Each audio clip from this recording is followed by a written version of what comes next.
Hi everyone, how you guys doing? Okay, well I'm Paula Oyinkan, as Vanessa said. I'm the host of the Paula Oyinkan Show, and I'm also the founder of Macari Studios, and I'm really excited to get into this conversation today. By show of hands, how many people here have a business? Okay, and how many of you have a fashion business? Okay, so you're in the right room then, aren't you? Okay, so I feel really honoured to be moderating this panel because I think it's really hard to bootstrap a business, as I'm sure many of you already know. So even I would love to know how to really grow my brand. But firstly, I'd love to get you guys to introduce yourself. Emily, do you want to go first? Hi everyone, my name is Gbemi Okunola. I am the CEO and founder of Alanuko, which is a luxury British fashion brand, most commonly known for our bridal dresses. Yeah.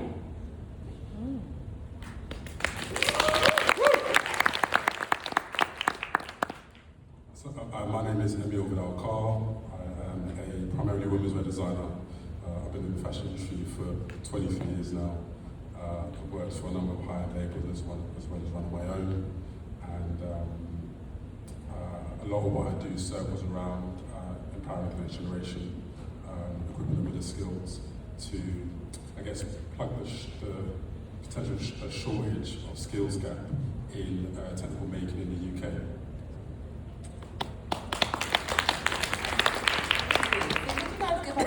Background on your business and where you are at in your growth journey, just so we can understand a bit more. You want to go first? Okay, so in terms of my background, my journey kind of started out with boredom. I was always very good at art and then music, and then when I was about 17, 18, I realised I couldn't make money. So I remember seeing my mum sew, and I just asked her to show me what she was doing, and then I just fell in love with the process from then. Knowing that I wanted to build a business from that, having women come to my house to do fittings, my strict African dad wouldn't have had it, so I had to move out of his house at 18, and that was very daunting because at the time I'm just embarking on a degree. So things went okay after I graduated from a degree which I felt robbed me of my time, in all honesty. I built a high street label that sold in various outlets, and then I lost that company, and then I started again, and I decided that I'd had enough of high street and I went into more high-end fashion. Thank you. And Gbemi, what about you? Similar to Emile, so I started making dresses when I was 11. I come from a creative background, a creative household. All of us do something within the creative world, and mine was fashion. And I first started off by making evening dresses. So back when Ankara was very popular, I would make that, just making dresses for like £15, £25. And then 10 years ago, when I started doing bridal, I was approached by 2 individual brides who had asked them to make their wedding dresses. And personally, I like challenges, so I thought it would be a good challenge to take on.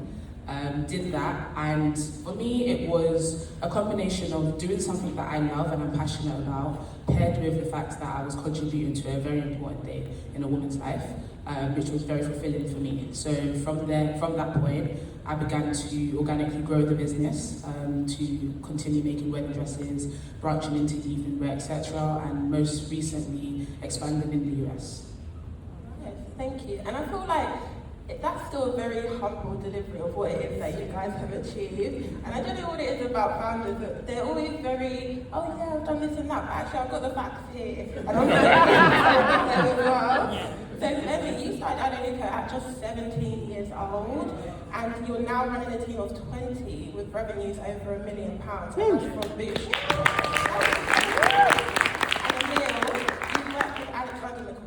Victoria Beckham, you've had collection stocked at Topshop and ASOS. Those are not things that happen overnight, obviously.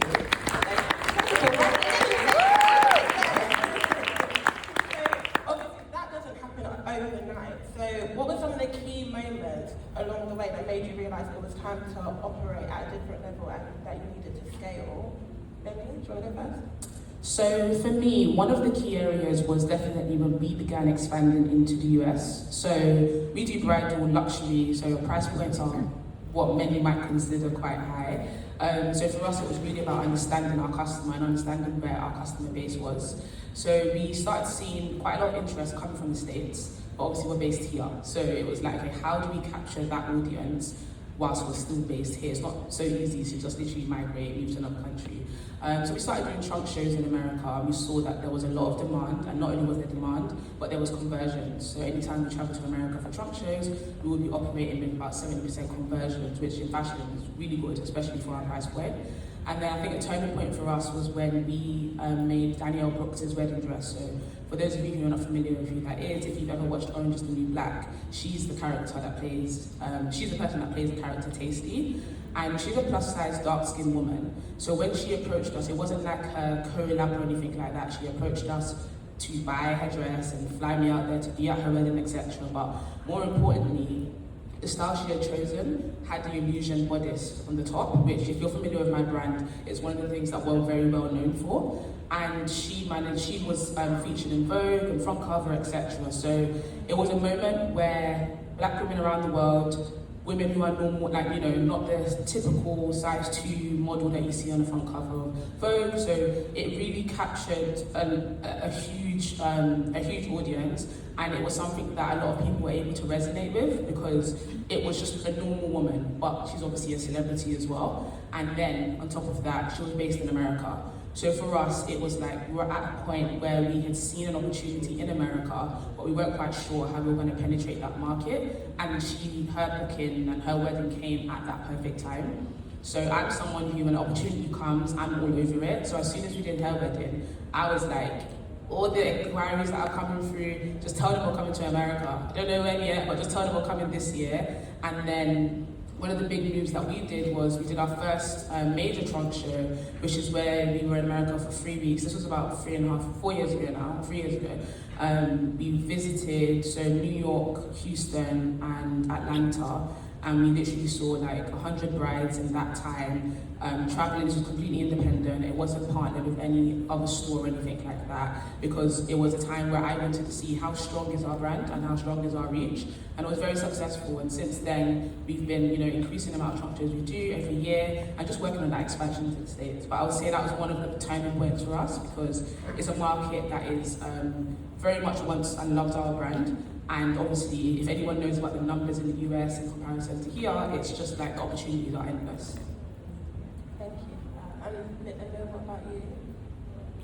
What was the question again? At what point, you're ready to scale? Like, what was? Oh, right. Okay, so I guess, like I said, my journey started doing made to measure. I think like Gbemi, I was charging like £50 to make a dress, and then I realised this can't work. So I had to delete all the contacts I had because the new price point I had came around the time I met my wife, and she's the news for my label. Because when we first met, she just said the stuff you're designing, I'm not wearing. And I knew if I wanted it to myself, I just had to change the visual identity of the label. And then it got to a point where I was quite desensitized by earning under 6 figures annually. Because I've been in fashion for so long, I felt that, what's the next challenge?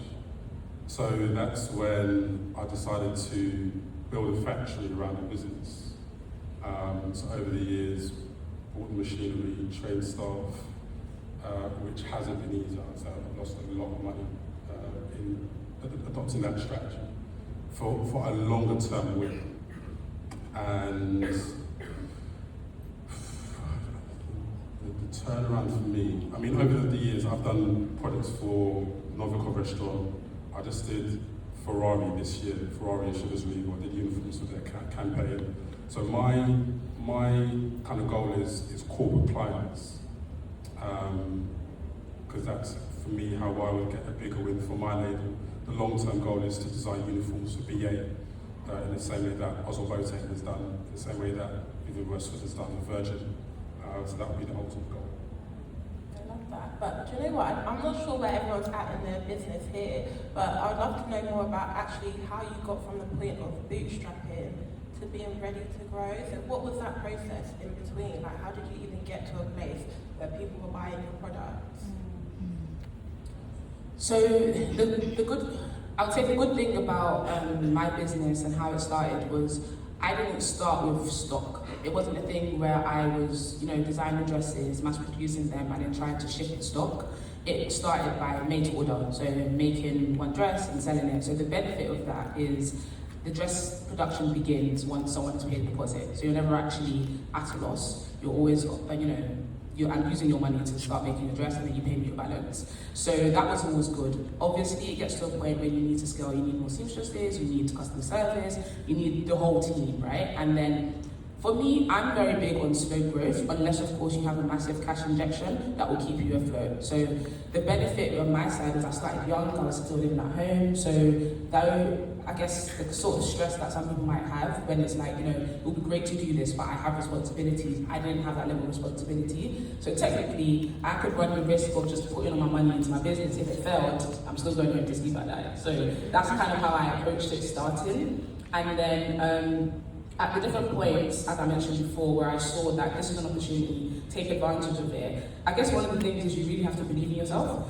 I always say believe in your source. Like if you genuinely believe in what you're doing and there's enough evidence and data to show that there is potential with this thing, then be quick, because if you don't do it, somebody else will. But I guess you always need to find balance as well, because some people, it's like, this idea is not making sense, and you're just running.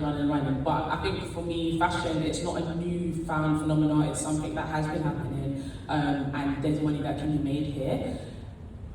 That was sort of the initial start, making single dresses and letting somebody pay, etc. But then got to a point where I realized that this is actually getting scalable. Like it's all good and great that someone is coming and paying, literally like £10,000, £8,000, £15,000 for their wedding dress, but I can only make as many dresses as I am able to design, because we were doing like bespoke. So our next goal was, how do we scale this business so that I am not needed to be involved in every single part of the process of every single person's dress? So this is where our collections became really important, releasing at least a collection a year, and collections that are timeless. So the collections released this year, it's not only that it can be worn this year. So you will see this bride who get married, and they're wearing a dress from the collection that was released 2 years ago, and so on. So that was really important for us, and that allows us to scale because it's an existing dress, the sample where everything has been made, they're ordering that, and it can literally keep getting made. But then it doesn't stop there. We obviously have, that we've got lots and lots of data, we've got a large pool of people. Bridal is very niche. If you are not about to be married or you don't have the budget for our wedding dresses, then you're just fine. You literally can't buy our product. But we do know that for every bride that comes in, you have on average 5 bridesmaids. So this is where for us the opportunity for scaling and expanding into bridesmaids dresses. And what's good about that is different to regular evening wear. For every one purchase, you're actually getting 5 individual dresses sold, and then of course there's opportunities to scale into regular evening wear, etc. The list goes on. So for us, it was an entry point. Bridal was, I saw it as, if you can trust us with your wedding dress and fall in love with that, which I consider the most important dress you'll ever wear, then you'll probably be able to trust us with any other dress that you would wear too. So for us, it was all about creating a community and catching you at a point where you trust us, and then building that community and growing on it. So for us, that was the answer to scaling the fashion business. Thank you, that was really insightful. And Emile, what about you? Also, could you touch on your experience being someone who's got your own factory in the UK? What has that experience been like as well? Well, as far as the factory side goes, I wouldn't advise anyone else does it, because it's, like I said, you're losing a lot of money first. I'll probably say in the past 10 years I've easily lost 100 grand. I can't tell you where it's gone. And the reason for that stems from my passion for education. Because I work with a lot of schools and teach kids how to sew. In terms of scaling the business, having started off doing high street and manufacturing high street in the UK, I was 22 at the time. Just come out of university, so that was, I was literally just thrown in the deep end. And obviously not knowing what you're doing, but having enough money behind you to cover up your mistakes. The business that we have now is a lot more difficult to scale. which is why I've kind of padded around it a TV concept.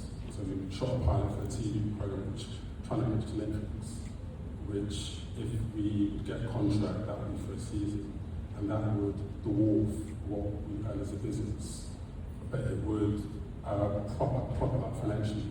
So the way I model this is not to rest on just the clothing and try and build a personal brand myself so that I can be seen as someone that can be trusted in fashion, whether it's in TV, in education, in the making. And I guess just being comfortable in making continuous mistakes. Because for me, last year was a tough year. And funny enough, I went to see them at her studio. Because we used to be neighbours, we sat at the same level. And I thought, who can I speak to that's on my level that I can just kind of vent to? And it was literally only them.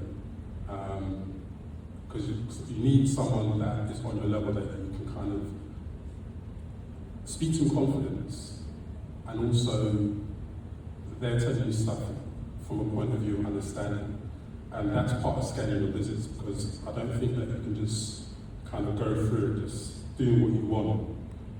You have to, I think, be close to industry leaders that are on your level, that are higher than you, and learn from them as well. I think that's what I did speaking to Gbemi on that particular occasion. Thank you. I think that's great advice. And do you know one thing? Because I feel like a lot of people advise on speaking to people at certain levels higher to them, and you guys are fortunate because you're neighbours. But what about people who they're completely new in this industry? How do they even find that person to talk to? I'm almost jealous of new designers because they approach it from a point of view of ignorance, and sometimes like there's a wing in it, and I miss that innocence. I'm sure you know it.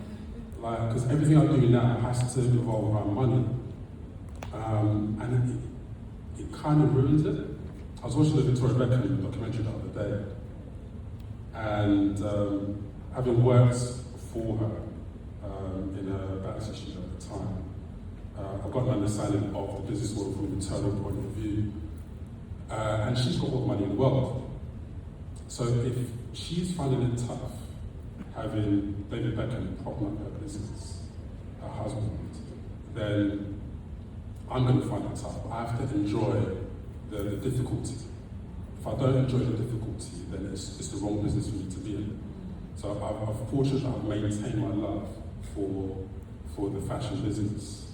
But the newer designers, they, I guess, haven't experienced difficulty. So that innocence allows them a certain freedom, which I don't have anymore. Because I have a wife, mortgage, 2 kids under 10, I have responsibilities.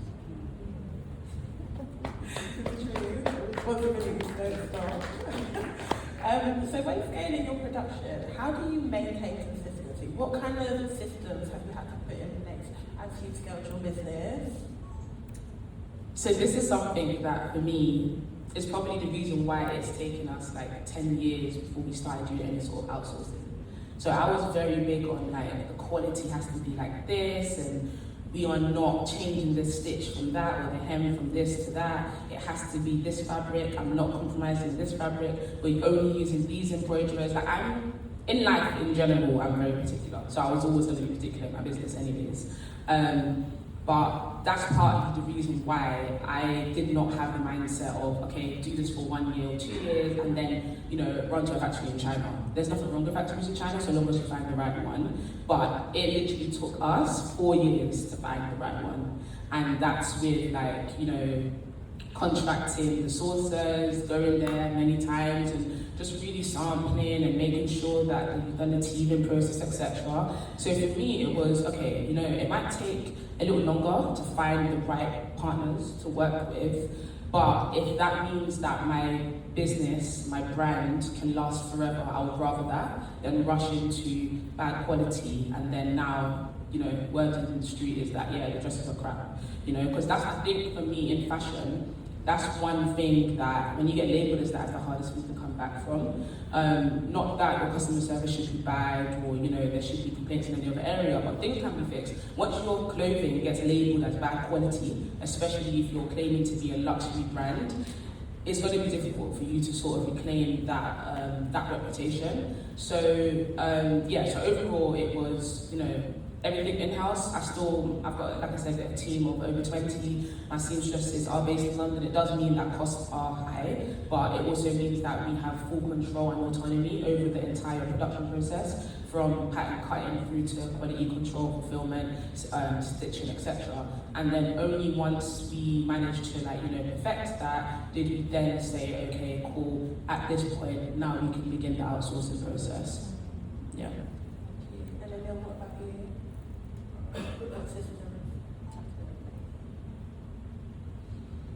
So my approach has probably been to continue learning from the top, and by that I mean of all the places I've worked in, I've taken elements of how they do things and then implemented that in my business.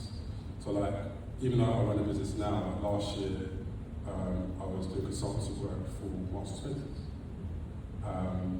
So the 2 days I was with them, I realised, I need to change what I'm doing in my business based on how they do it. So I'm very much still open to doing that. Even I worked at Ralph and Russo just before they went past. And that was probably, aside from McQueen, that was probably the experience that really helped me in terms of garment construction. Because that first and foremost is my passion. I remember when I started fashion, I got approached by friends that wanted to run brands that was relabeling t-shirts and tracksuits. And they made money a lot quicker than I did, but it wasn't a passion that I had. It was always about understanding how the garment was made, the intricacies of the finishing. I think that's what. Thank you. And let's talk about cash flow, especially when you're bootstrapping. Cash flow can really make or break your business. So, what were some of the points? You know what, let me just read the questions. I'm going to try and freestyle, but let me find it here. So, how have you managed it during periods of rapid growth, and what would you want people to watch out for in terms of cash flow? So, I'll answer from 2 points of view. The first business I had was, as much as it did well, it was built on shaky foundations, where it was funded by friends that were doing dodgy things. So that caught up with me. The bank was never going to loan a 22-year-old £50,000 that just came out of uni. My parents didn't have money. I clearly didn't, so it had to come. Well, I chose for it to come from another source. As much as the business did well from a demand point of view, the legality side, it just didn't work. Starting again this time around, I've had to apply for bank loans. So I applied for a bank loan, pay it back. And that was a continuous cycle up until last year, where I chose to become debt-free. But that was just from listening to Dave Ramsey. Because it was kind of pricking my conscience that the business was always in debt. So I've decided to, if the business can't afford it, then we just can't have it. And just wait a bit longer until we can afford it, because the pressure of having to owe someone money, it's a lot, it weighs a lot on your physicality. And I was just tired of it. And I felt a bit more happier as a business owner, as just a person, just not having that responsibility of owing the bank money. I think for me, when it comes to the cash flow aspect of things, I always look at it as it really depends on where you're trying to take the business. If depending on the size, where you're trying to scale it to. If I was content with staying at around £1 million pound mark in revenue, then I would just continue funding the business for myself, because I don't, like Emile said, there's a certain level of pressure, stress, etc. that will come from debt that, in my opinion, is not worth, it's not worth the act for this amount of money being made. But personally, we have goals of, we have goals of, 10 million in 3 years and 20 million in X amount of years, etc. So we know that to do that, there's certain points that you need to reach where it can't just be a thing where you're responding to growth, but you're actually leading the growth. And what I mean by that is, when we were funding the business by just literally reinvesting our profits into the business, you can only grow. So let's say, for example, you have 50k in the bank account or 100k in the bank account, you invest that, but what you might need to do to get to the next step might cost you 300k, but you're doing it in increments because you don't want to access funding. So 3 years ago, or 2 years ago, no, 3 years ago, we had plans to move to a larger studio, begin the whole US expansion, employ a lot of staff, etc. And we could do what we had been doing previously, which is just, wait till you make a certain money, invest, and then do this and do that. But I think I was getting to a point where I was beginning to get agitated because it's like, I have this goal, I have this vision, I know we can do this, but we just don't have the funds to be able to grow at this rate. So personally, we did a friends and family raise. So we raised just under 300,000 in order to do that. And just to give you a quick snapshot in terms of numbers, up until that point, we had been running officially for 5-6 years, and at that point our revenue was about 140,000, sorry. And within the space of 2 years, we were able to 9x our revenue to hit the 1 million mark. But had we not got that investment at that time, we would not have been able to do the things that I wanted to do, because it would have always been a response to, okay, this is how much money we have now, as opposed to a major cash injection that allowed us to do multiple things at a time. So, but again, I wouldn't necessarily have taken that investment or done these different things if the goal wasn't to hit millions and make this level of impact. Which, by the way, I always say to people, it's not by force start a business that you're making tens of millions, because a lot of times you can have businesses that are like that and they're in deficit for a long time. There's a lot of stress, there's a lot of responsibility. Like, I remember I was having a conversation with my CFO and head of ops the other day, and I was saying to her, to the head of ops, like, remember when it was just the two of us and we didn't have any staff asking us for pay rise, we didn't have to do any firing, we didn't have to do any of these things, reviews every 3 months, etc. So there's a lot of responsibility that comes with growth, and it's not always, a lot of people do it and realise that actually this is not for them. So I think it takes a lot of resilience, it takes a lot of strength, it takes a lot of you actually loving what you do and knowing your why. Otherwise, it can start feeling very redundant. So earlier you mentioned that you have to believe in your own source, and you just mentioned resilience now. How much of a role does mindset play in the entrepreneurial journey? And even now, where you guys are, do you still experience self-doubt, and how do you overcome it? I think resilience is everything. Your mind space is everything. Self-doubt. So I've always been a pretty confident person.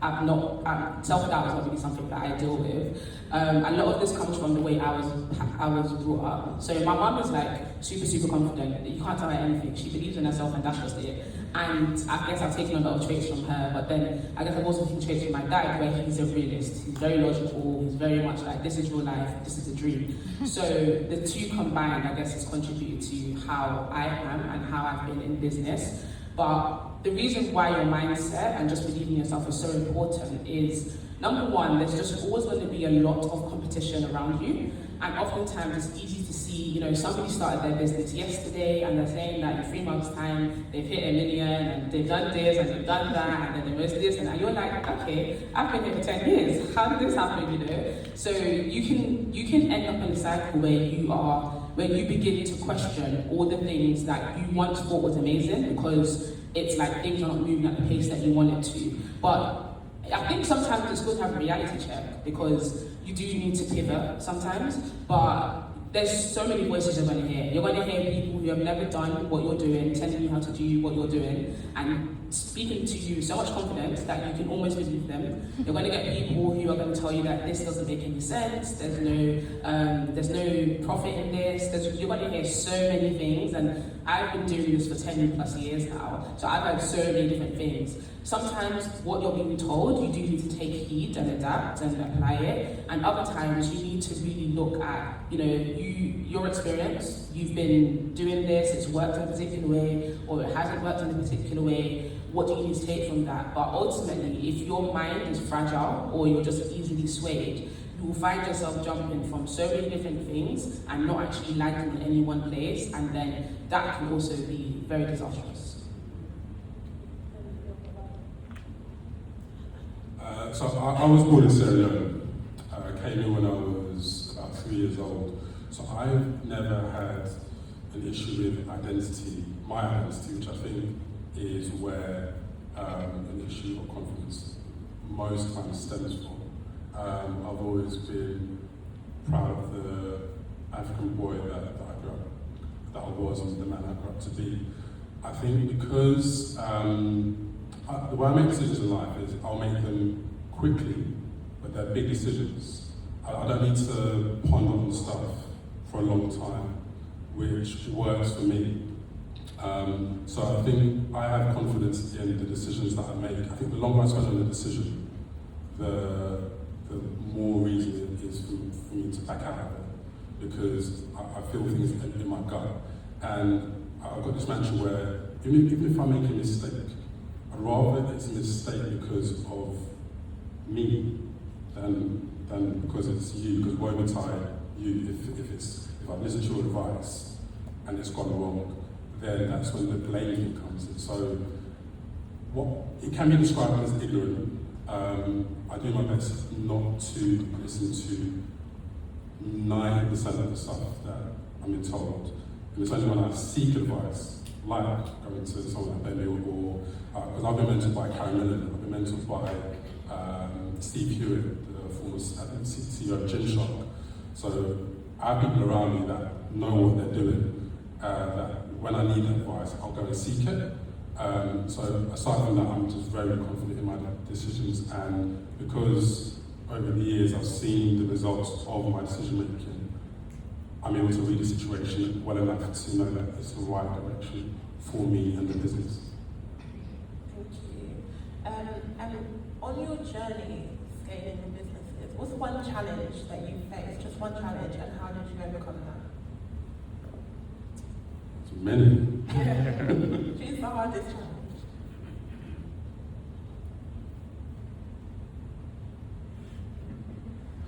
Okay, so when I started this business, it was the year after I'd been released from being on remand. So I literally had nothing.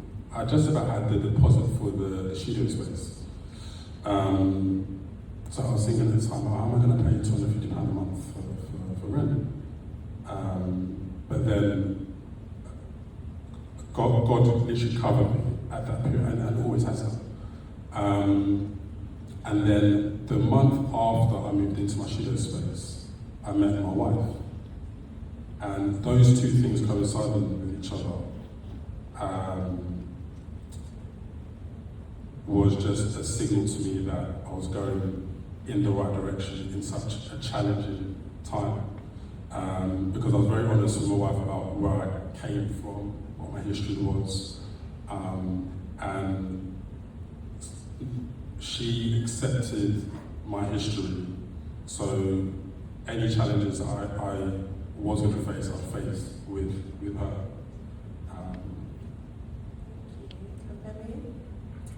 I think one of the challenges, like Emma said, there's so many, but I think for this session, what I would say is, for me, it was pacing my ideas, like just pacing myself, being realistic with the ideas and timing. The reason why I say that is, there's in your mind, especially as a creative, you probably have 101 different things that I can do this, I can do that, I can do this, I can do that, and a lot of the time, the reason why you actually don't succeed in any is when you're trying to succeed in all of them. And I think that was something that we found was happening a few years back. We were trying to do bridal, the evening wear, the brides, everything at once, and it's like, this is not realistic, and you end up getting to a place where you just crash. And actually now you've got 4 incomplete collections and none can be released, whereas had you just focused on one, you could have at least released one thing. And it took me years to realise that, Gbemi, you can't be all things at all times. So that's probably one of the things that if I was to go back in time, I would have just paced myself in focusing on one thing at a time, excelling that one thing at a time before trying to step into the next thing. That's a great piece of advice. I've got one more question, then I'm going to open the floor to any questions. Has anyone got any questions? Okay, nice. So if anyone's sitting in this room with a fashion brand and they're ready to scale it, what's the one thing they absolutely need to get right? I would say it's knowing who your customer is. One of the difficulties I have is I do womenswear, but I'm a straight guy in fashion. So I have to understand women from a second-hand point of view, which is very, very difficult. So most times I get it wrong. So I have to seek or understand the target audience by continuously speaking to them.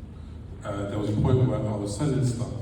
Well, I had an idea of who the customer was, and then who the customer was actually buying stuff.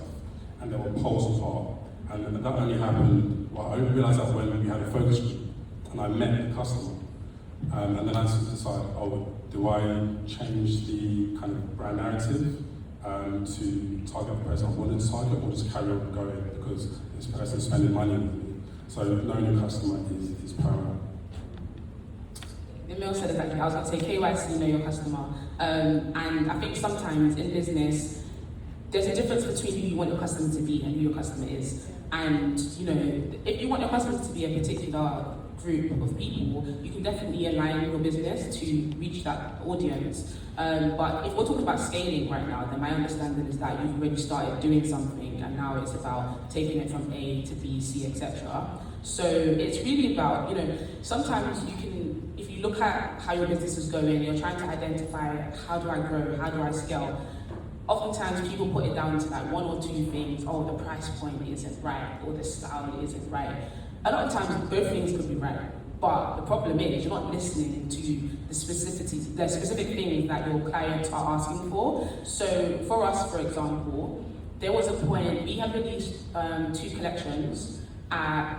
Back then, I think the most expensive dress we were selling at that time was maybe £5,000, which back then we thought our problem as to why we weren't getting as many sales as we wanted to was because the dress was £5,000. So we were just like, yeah, you know, people can't afford it. So then we released the collection where we were like, let's bring the price point down. But in order to do that, we would have to adjust the style to be able to make it profitable for us. We did that, we released the collection, epic fail, like it didn't sell. It was not a good collection at all.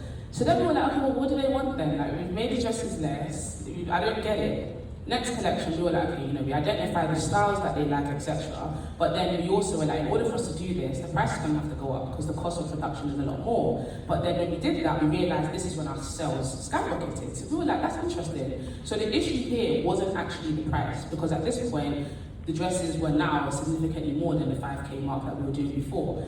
But it was about understanding what is it that they want. So when you say they like the style, what about the style is it that they like?